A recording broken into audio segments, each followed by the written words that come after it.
Now, from the popularity of the download to the demise of HMV, despite all of that, independent record shops in the north say that business is on the up. They say they've picked up more customers since Britain's biggest music store went into administration. And this weekend, hundreds queued from the early hours for Record Store Day. For tonight's Look North report, Andy Smythe went to find out why record shops are enjoying a renaissance.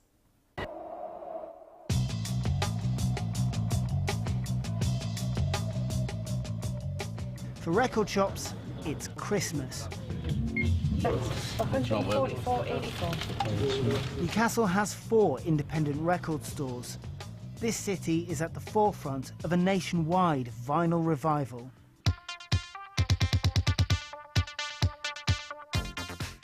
In 2009 we were down to 269 record stores, but now we've actually got more record stores than we had back then, and that's down to 2 things. I mean, one is the superb resurgence in vinyl. The second reason is Record Store Day itself. The queues are because of specially produced vinyl releases that are only available at independent stores. For a decade, these shops took a battering. Online retailers went offshore. They avoided paying tax, which allowed them to offer low prices. Last year, the government closed that loophole. Since then, independent record shops have been having a virtually level playing field, and it's given them a huge boost. And also, I think, as a country, people want to support independent businesses. Independent has become fashionable again. You'll often buy something that you wouldn't buy going into HMV or somewhere more commercial. You'd look through and it just looks more interesting somehow. Like Sex Pistols? Yeah.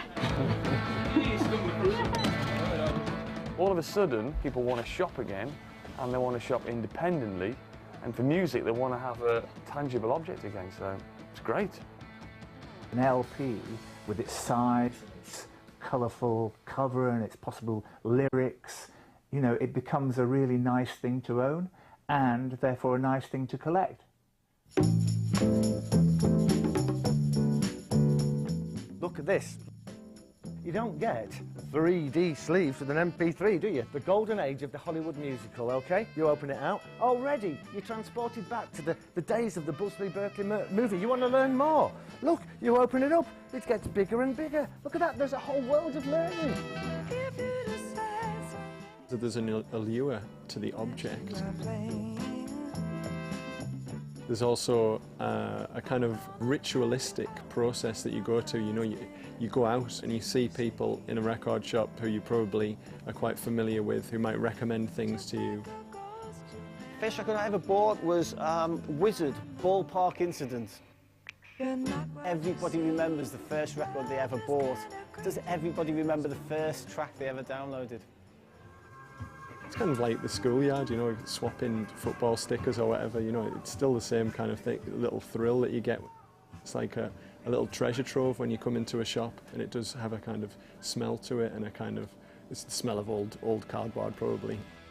But remove emotion for a second. What about cold economics? How much did you actually spend in there?